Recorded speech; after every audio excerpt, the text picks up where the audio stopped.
समयको कुरा हो।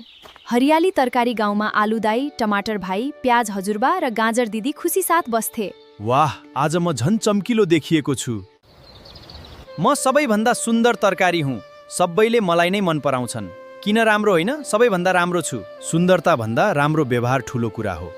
बाबुहरू, जीवनमा घमण्ड गर्नु हुँदैन। हजुरबा, म त सुन्दर छु, त्यसैले गर्व गर्छु।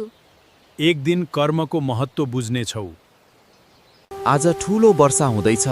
केही समयपछि गाउँमा भयंकर वर्षा सुरु भयो। ओहो, पानी धेरै बढ्यो। बचाऊ, बचाऊ, बचाऊ, म बग्दैछु। कसैले टमाटर भाइलाई बचाउनुहोस्, मलाई डर लाग्यो। आलु दाई, मलाई बचाइदिनुहोस्।